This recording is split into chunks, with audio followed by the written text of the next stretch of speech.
Okay. Recently, we saw that the CEO of TikTok, Shou Chu, went in front of Congress and testified on behalf of TikTok and on behalf and to qualm the fears of Congress people. Right. The whole point in doing this was to try and justify and vindicate the actions taken by TikTok when they collect your data. However, despite this, the TikTok CEO was grilled, and the Congress people feared the data leaks that could happen as a result of TikTok. Now, this was a problem that that was shown throughout the entire industry, but was focused on TikTok specifically in these hearings. In that same way that and other social media platforms were shown as a threat to the United States federal government and its constituents, the people judge, large language models do the exact same thing.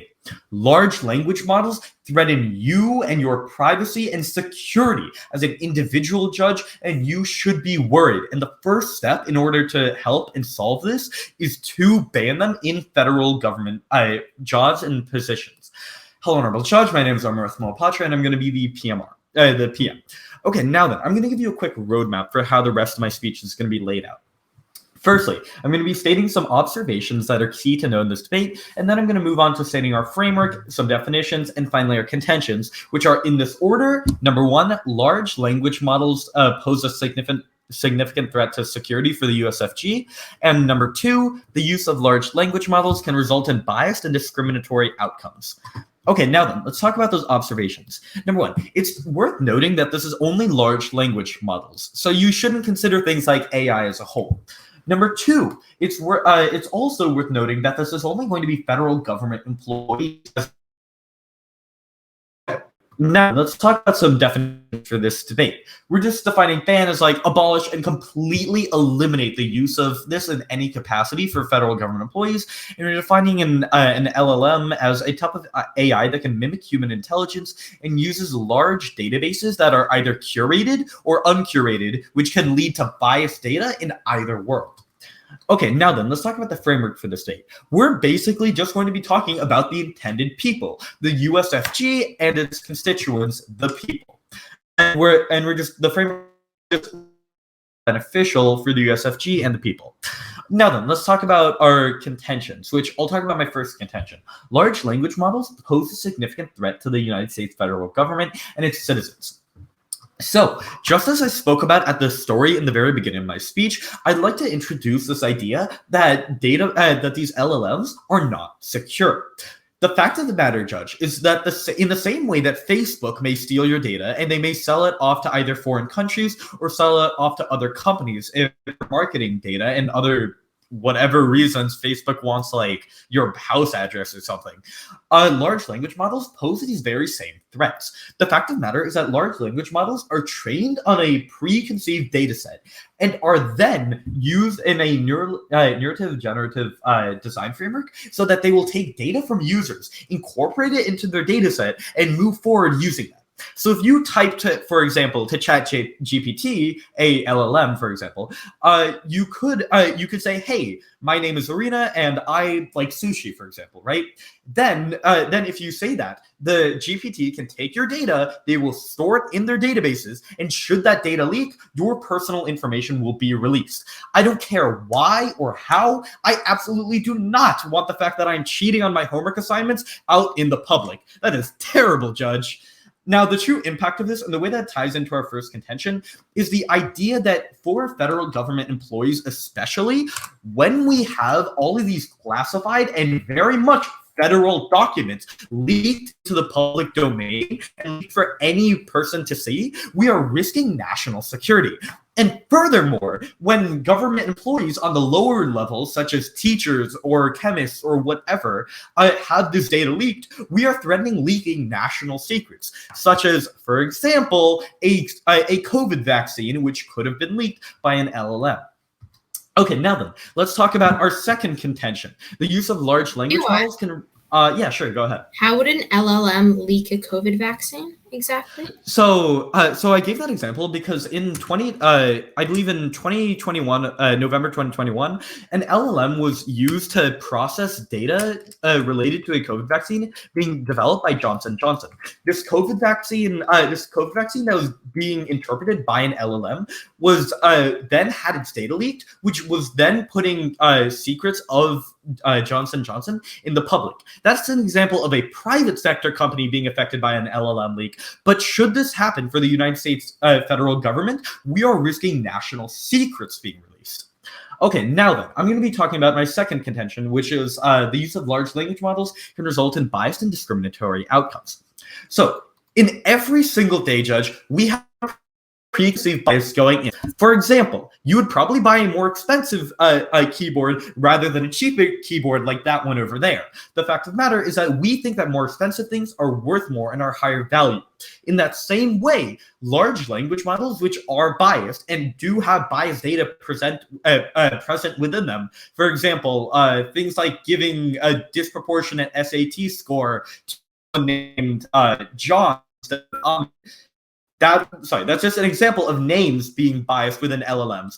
But in that same way, we have internal biases within ourselves. So when government employees use LLMs, these systems with internal biases put within them that inherently have to exist there, we are risking the United States federal government having biases in their decisions. The opposition may try and bring up the idea that, oh, but these government employees, they have rational thinking, Judge. They're smart cookies, Judge. But the fact of the matter is that that isn't true. When you have biased data presented to you and you're presented with information that is biased in some sort of way, regardless of whether you are conscious or not of it, you are still going to be affected by that data, and that data is going to be present in your mind when you're making decisions. The true impact of this is seen in things such as housing grants or our education funding. The fact of the matter is that when LLMs show that these poor districts are paying less tax, government employees, I'm going to go into my grace period, government employees can decide not to give these grants simply on the basis of that information without considering external factors. The impact of this is that racially discriminated and other marginalized groups won't be receiving proper aid and proper care from the government. Thank you, and I hope you cast a governmental ballot.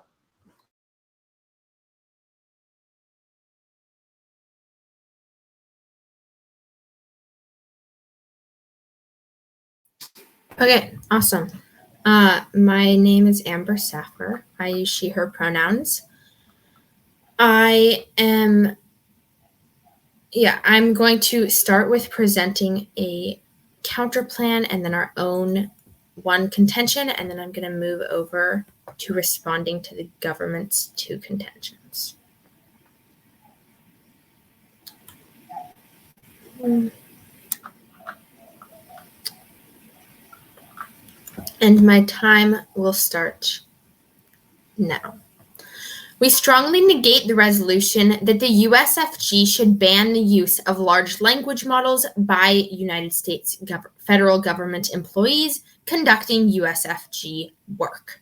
So first, we would like to introduce a counter plan that is of regulation. We think that instead of completely banning the use of large language models, we should instead regulate this use. So these regulations would be that these specific large language models would have to be properly tested, and then any use would have to be have human oversight. It wouldn't be like the large language models had total control. It would be specifically human oversight by people who are trained in using language models in the most safe ways and the most efficient ways.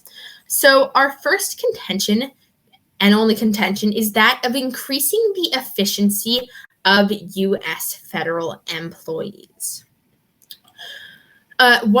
Subpoint A is that of finding information. So often when people who work for the USFG are writing papers or are writing articles or are trying to find a precedent for a certain thing they are looking on, they need to find information, but there is a ton of information to sort through. For example, if you're looking for a piece of, one of our like federal lawyers is looking for a piece of information or a piece of precedent on a specific case, it's going to be very hard to find precedent if they have to like use the books and like libraries and look through every clarification. Pause the timer, please. Yes. Sorry, pause delay. Okay. So I'd like to ask about your first contention. Can you state verbatim the name of the contention? The verbatim was increasing the efficiency of U.S. federal employees. Okay, and then also for your subcontention A, can you real quick define like what employees are going to be like using these to write their papers and stuff?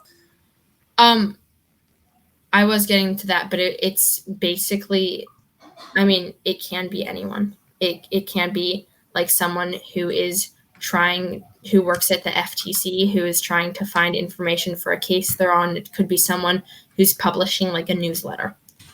Oh, okay. So this is going to be like highest level to lowest level. All right, cool. Thank you very much. Yeah. Okay. And there is just a lot of stuff to look to the point of which people may even not know where to start looking for information. But the thing is, if they first are able to use language models, they can look for this information.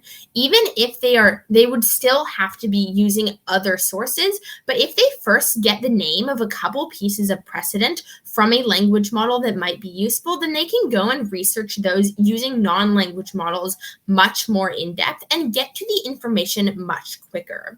Subpoint B is that of just generating writing and code. So specifically here, we're going to be focusing on a thing called the ACBot, which is a large language model that the DoD, the Department of Defense, is currently working on creating.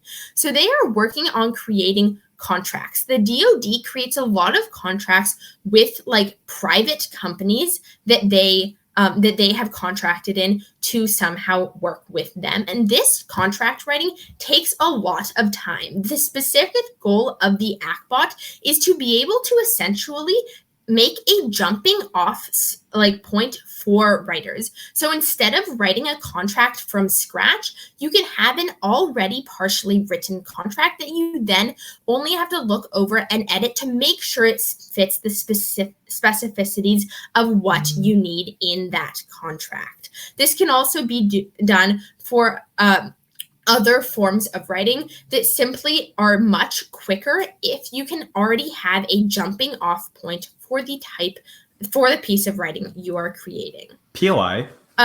Yes. So for these large language models, are you going to be like putting in government information into these large language models and like asking about like weapons defense technologies or something? So we don't think you would be putting like, for example, in creating contracts, you're not talking about details of like how defense mechanism works. It's simply things like non-disclosure agreements and stuff like that. Okay.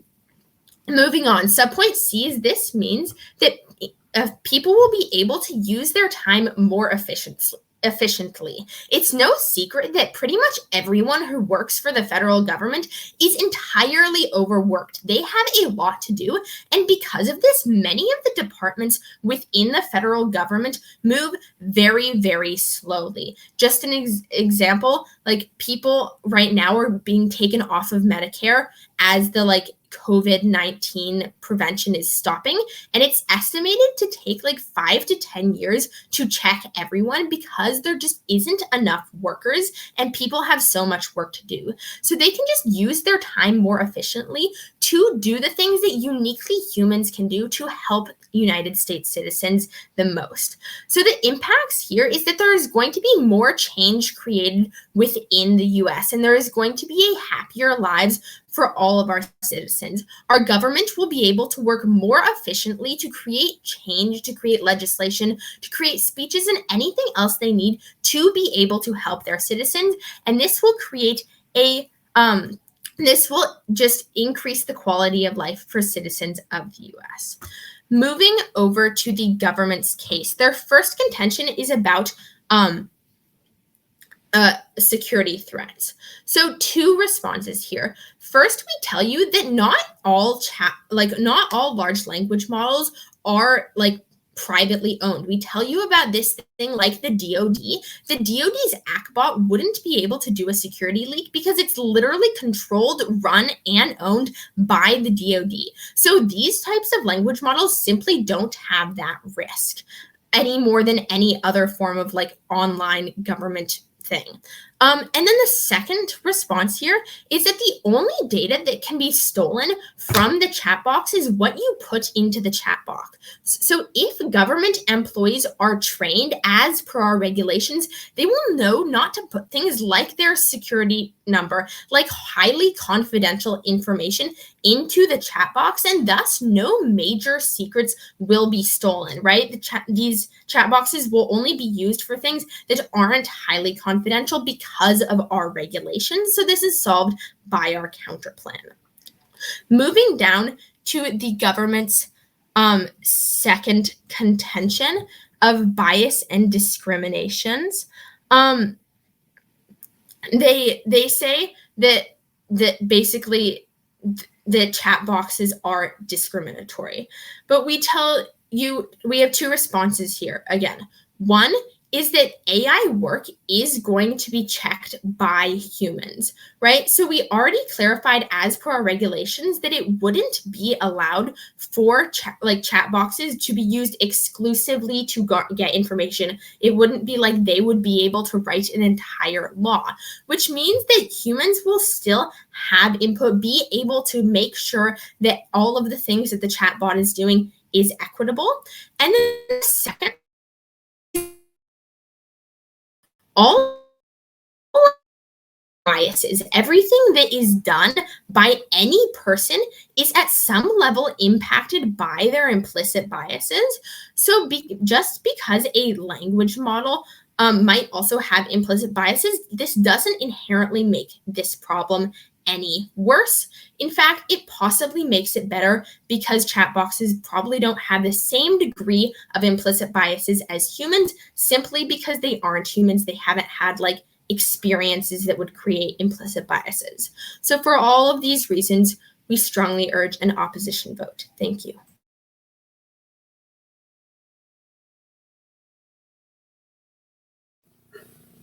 Okay, so give me a second for my timer. How long do I have for the speech?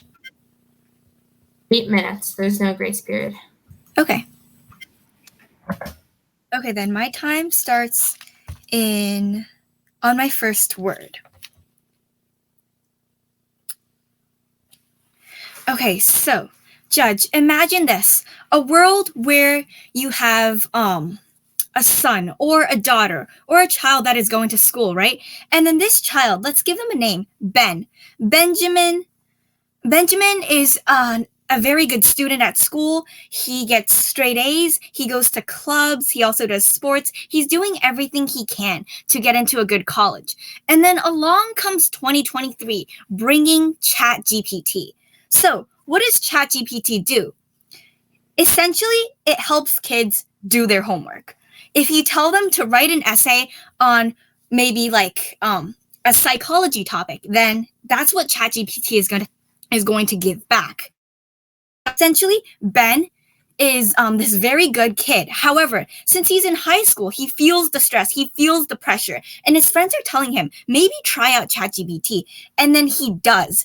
And then as a result of that, he starts to think, oh, maybe because I already know how to write essays and I know how to make these decisions, I have control over this artificial intelligence, then I can maybe rely on it a little bit to make life easier for me. And however, that is a crucial problem because this reliance causes a lack of experience, a lack of care, a lack of ability to make your own decisions. Essentially, you're relying on a chatbot. However, we're not even sure if this chatbot is secure or not.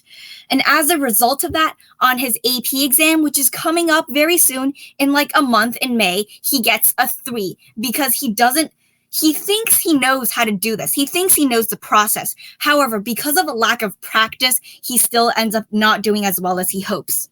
Hi, Judge. My name is Jennifer Yin from Greenwich High School, and I'll be representing government. So now, let me provide a quick roadmap. First, I'm going to talk about our opponents' counter.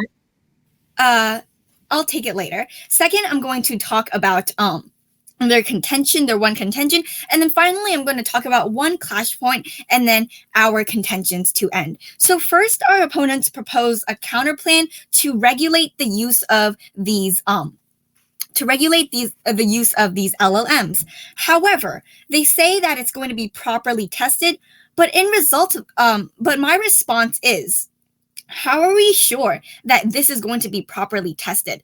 Let's think. What are some other things that we trust in society? Teslas. So Teslas, they're automatic cars, right? They know how to self-drive. Even though they're not LLMs, they are a form of AI. So Teslas just crashed. There was a Tesla that was being tested for automatic driving, yet it crashed and it was going to kill its passengers. And so now we know that just because like Elon Musk or some famous company promises that something is going to be effective, that it doesn't necessarily mean that this thing is going to be as protected as you think it is going to be. So we have nothing essentially to say that our opponent provides no way to actually properly test this LLM.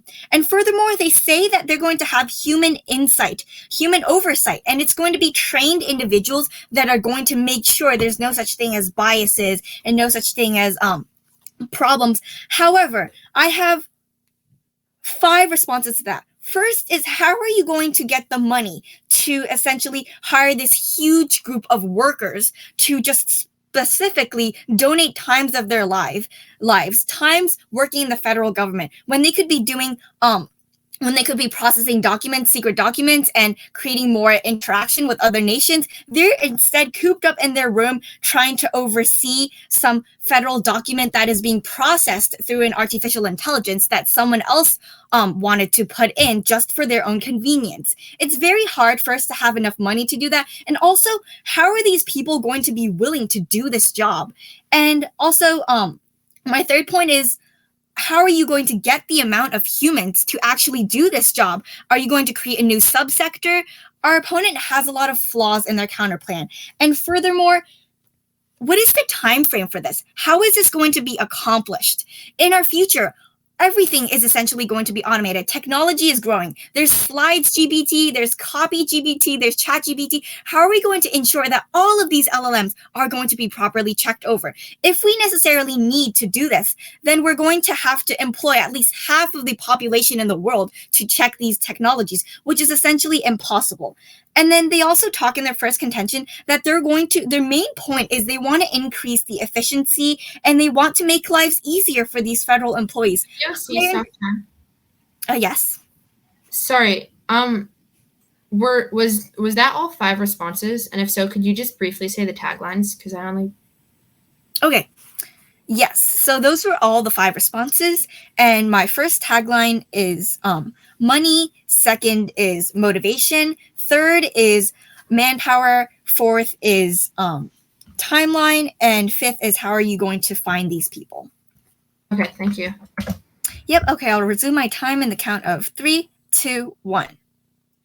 So they say they're going to increase efficiency and it's going to save people a lot of time. Although this sounds like a great, plausible thing to do, it sounds awesome. You can take time out of you can finally gain more time to yourself. However, when my partner, our second contention, this is directly rebutted by our second contention, which is that, first off, there's going to be bias and discriminatory outcomes in these now documents, in these new processed important things that our people are putting into these LLMs. And furthermore, what if these important things actually get leaked? Even though it may seem like a small thing, it's a contract between companies. But no, if it gets leaked by this LLM, who will use this? Dark web hackers. Who are going to use this? Opponents. And who are going to use this? Other governments. If other governments, for example, the Chinese government finds out about the COVID vaccine by Johnson & Johnson, that is going to be detrimental to the United States. And furthermore, our opponent talks, they emphasize the AC bot made by the DoD, and they say that it's going to possibly create more private contracts and make it easier for writers. However, this completely falls when my partner brings up a POI, and our opponent says now that it's only going to be writing non-disclosure agreements.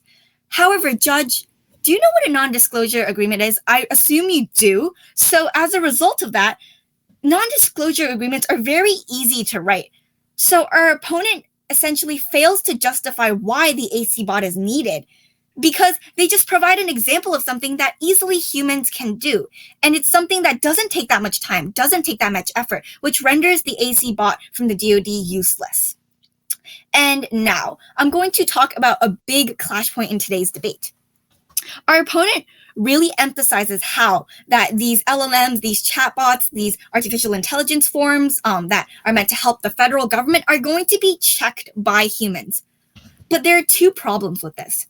First is humans implicitly have a bias. So even if they manage to put that into the machine, there is still going to be a bias in those humans, and there's going to be a bias in the code, and then therefore the machine is going to be biased. And furthermore, because that machine isn't human, it doesn't have the capabilities to change its actions. It doesn't have the capabilities to think as well. It doesn't have as much emotional intelligence. So they will be unable to filter out certain problems. And also our second part is there's essentially not enough people in the world to check every single LLM there is. So with that, I'd like to proudly affirm this resolution. Thank you.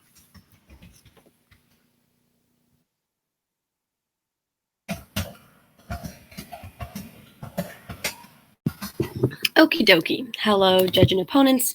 Just for a quick introduction, my name is Violet Philhauer.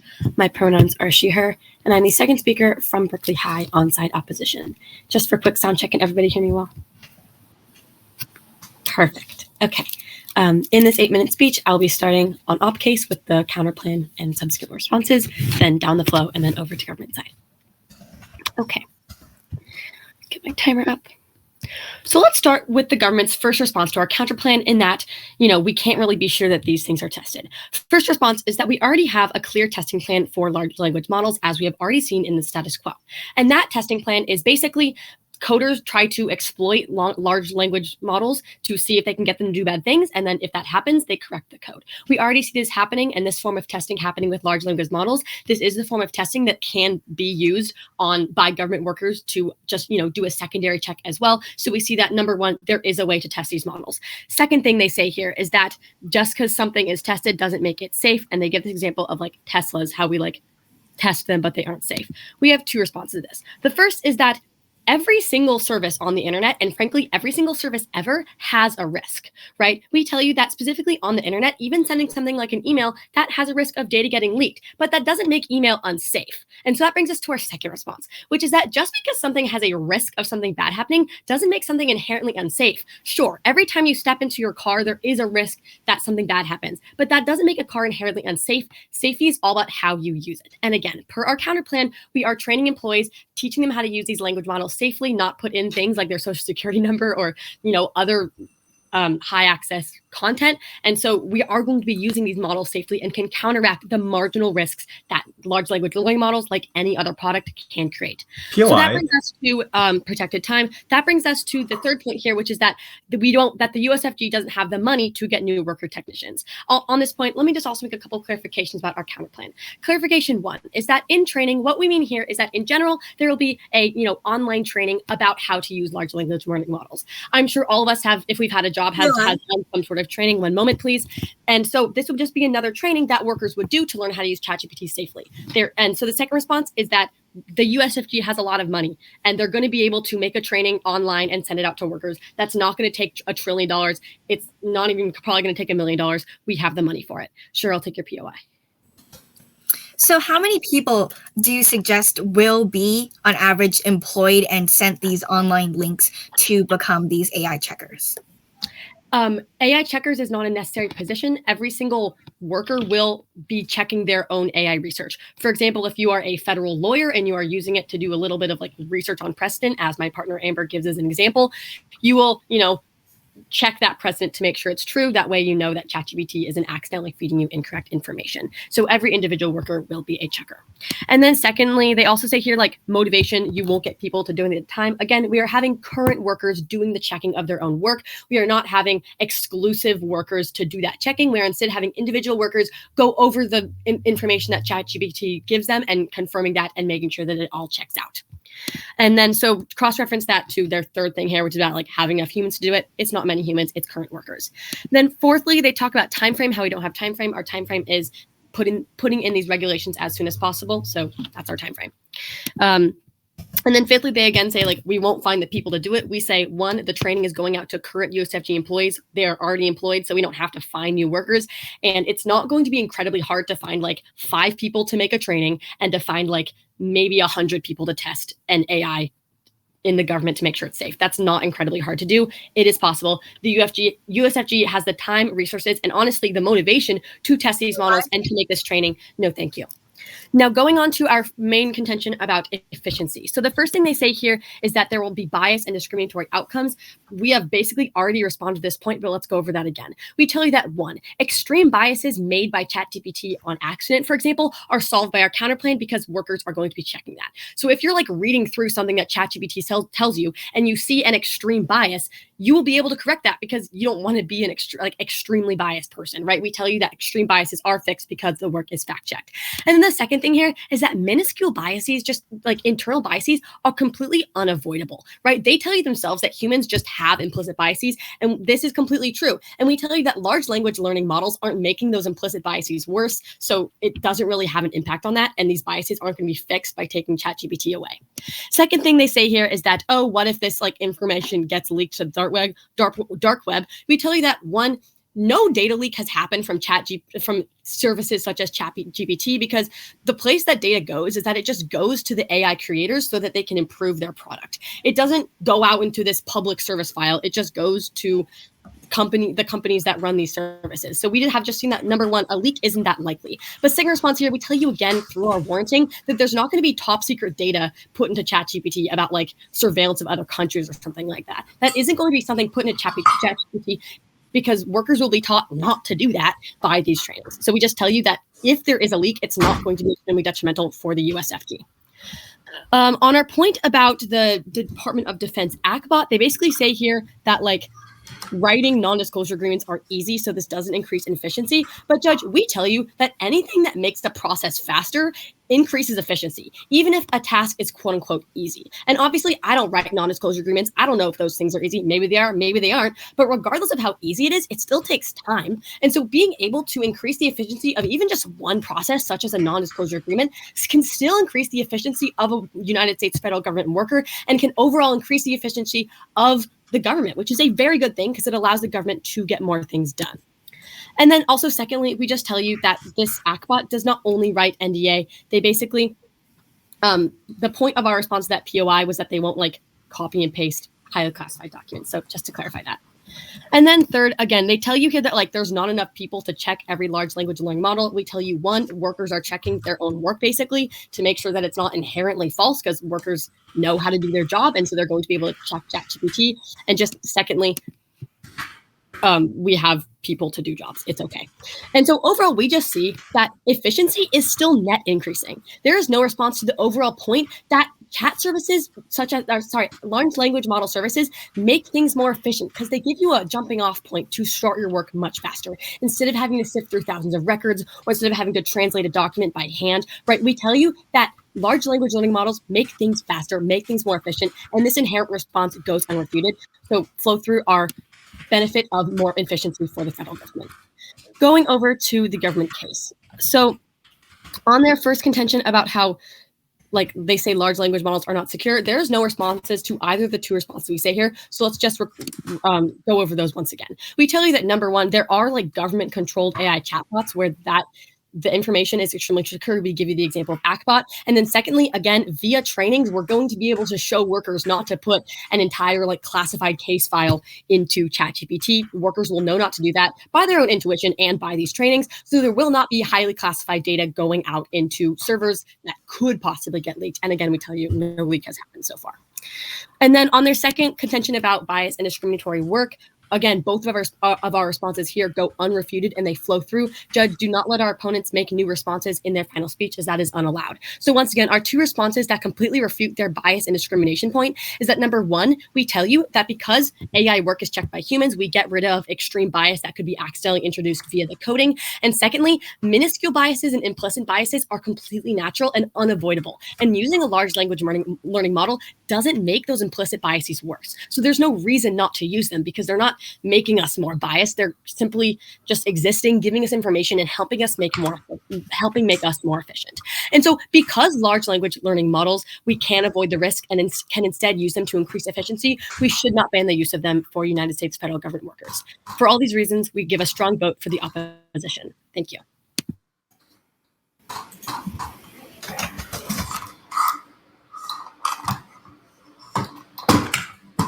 Okay, cool.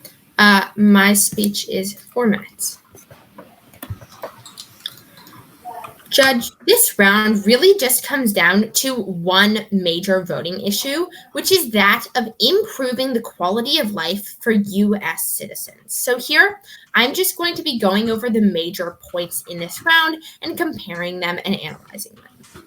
So, Judge, you know that the government is notorious for like being really slow at getting processes done. They're really slow at passing laws. They're really slow at getting information out to the public. And ChatGPT and other language models such as this, especially government-created and regulated ones, are an opportunity for the government to be able to work better and faster in a safe way to help our citizens. So here we tell you that the main reason that the government is so slow is literally just because there is a ton of busy work that government workers have to do that with the help of these language models, they would no longer be having to do. Take our example about NDAs. Yes, technically any person can write an NDA, but imagine how much time it saves if a worker can instead use the DoD-created ACBot to write their NDAs, and instead they just have to review and do final edits. This saves so much time. The government or government side gives a lot of responses as to like how it will take a lot of time and workers to make sure that this AI chatbot runs efficiently. But Judge, just flow across all of the things my partner just said in her last speech, right?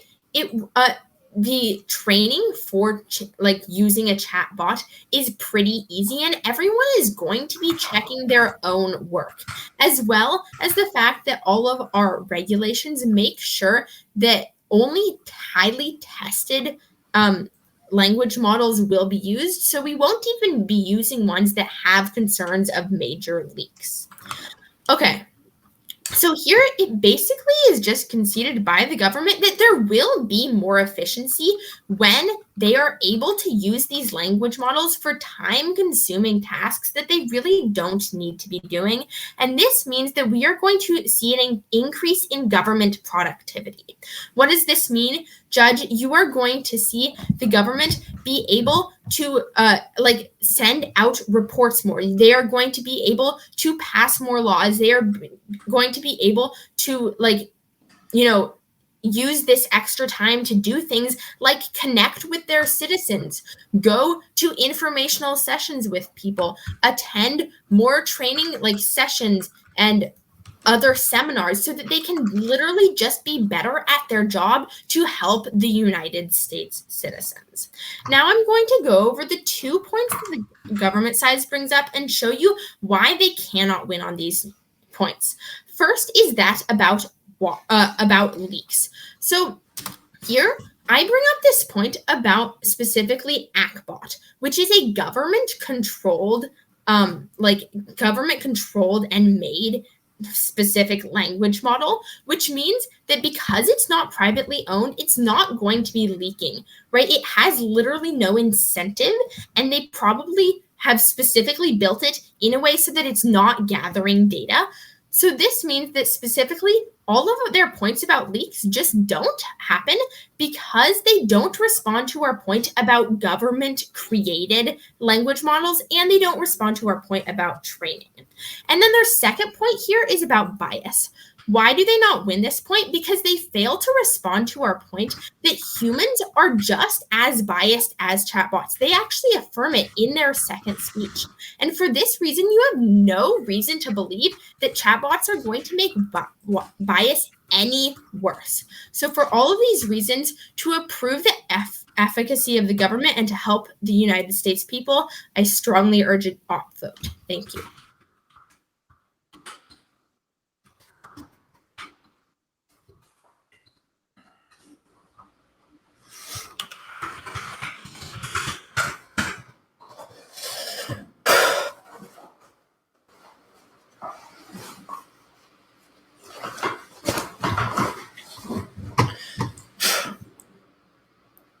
Okay, I'd like to hold up. I'm gonna real quick grab some water. I'm really dehydrated.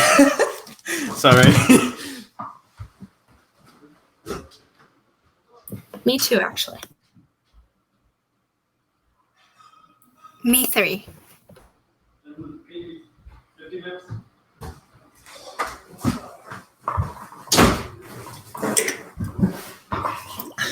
I have the Starbucks water and everything. Okay. Okay.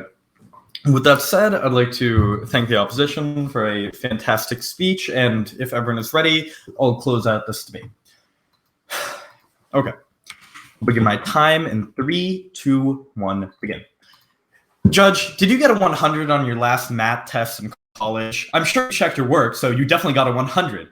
I mean, I know that for my last couple math tests, I got a 90, a 90, a 90, a 90, and I check my work every single time. But Judge, how does that happen? I checked an entire test, and I have 100% infallible scores. Obviously not. The fact of the matter, Judge, is that no matter how much you check and no matter how many regulations you place, something is going to slip through the cracks, and something is going to leak, and something is going to hurt the United States and its constituents. Okay, with that said, I'd like to give you a quick roadmap for how my speech is going to be broken down. Firstly, I'm going to be doing some line by line on virtually everything said during op block, and then after that, I'm going to be weighing on their same voting issue of quality of life. And I'd also like to introduce the voting issue of what's best for the United States government because, you know, that's in the framework and both sides agreed to it since the op never refuted. Okay, now then, let's talk about some line by line, right? They stated that just because something has risk does not make it unsafe. I agree. However, by banning LLMs entirely, we are entirely abolishing this risk. We are stopping it from happening in the first place at all. All the op does at best is mitigate it. However, we stop it entirely. Next, they say that the USFG is overworked and all the employees are overworked. They're absolutely enslaved by the work and they have no free time at all. And chatbots are going to make this better. However, if the government employees are so overworked, aren't they going to neglect regulations? Aren't these regulations going to hold them down and burden them? Judge, the fact of the matter is that by the opposition side of this debate, half-assed. Yeah, and by them, go ahead. I made the argument about workers being overworked in my first speech. The second Gov speaker had a chance to respond to it. And so this new point about being overworked, making you neglect regulations, and is new and should not be considered. I'll leave the... Oh, actually, I have 15 seconds to address that. So while I believe that my second speaker addressed this, I don't think that this should be considered a new point, simply just because of the fact that it's tying into this overall theme of that idea of being a wash. Okay, I'll leave it to judges' discretion with my defense time over, and I have my timer set at 3:10. I'll resume my time in 3, 2, 1. Okay, back to it. I'd like to address their idea of extreme bias, right? They say that this work is going to be fact-checked and it's going to be completely addressed in every single manner by some specific government employee. But the fact of the matter is that, as I gave an example about the math test, no matter how much you check it, it's not going to work. And even furthermore, if they're saying that this work is going to be fact-checked and all the information is going to be fact-checked, number one, loads of inefficiencies as spoken about by my second speaker. But even further, you have to think about the fact that the people checking this, are they going to be the same people? Are they going to be completely unbiased or have the same bias of this group of people being put onto them? How is this going to work? Judge, the fact of the matter is that by them saying that they're going to fact-check this work, they're relying on humans to fact-check AI, and they're relying on the internal biases of these humans to decide whether the chatbot is right or not. Okay, now then, talking about the next thing, their idea of like ACBOT being a government agency and like we shouldn't do this. So number one, ACBOT is one example. Let me preface that. Number two, we have to keep in mind that data leaks are leaks. You aren't gonna like sell your data. I absolutely agree with their point in them saying that there's no incentive to sell this data. But the fact of the matter is that by us using LLMs, we are centralizing government data into a one location where if it is leaked and if it is given out into public domain, we're screwed. We have all of this very confidential data absolutely lost. Okay, now then, let's talk about the weighing issue of quality of life for the U.S. They spoke about how the government is slow in passing laws and chatbots will make it better, and LLMs as a consequence. And additionally, they spoke about how this is going to like help people who have like healthcare concerns, for example, right? But the fact of the matter is that at best, this is a wash because because it's going to be slower, but it's also going to be risking data leaks. But on top of that, this is bad for the American people and the American citizens because we are saving a minor amount of time in exchange for potentially leaking massively important information regarding healthcare data for these individuals. The fact of the matter, Judge, is that the entire op case is built upon pillars of salt and sand. They can either choose that LLMs won't leak government secrets because they are given because they won't be given like important information to LLMs, or they can choose that the government employees will use this to boost their work's efficiency. The fact of the matter, Judge, is that every piece of information and data given by the government is important. Absolutely any of it. Now, going even further into this voting issue of what's best for the government, as that's part of the framework for this debate, the government has all of its interest vested in not leaking data. And on top of that, the government has all of its interest vested in this idea that they must remain on top, and they cannot allow for foreign powers to intervene with them, which could occur as a result of LLMs leaking data. Thank you, and I hope you cast a government ballot. Great round, everyone. Good round, yeah.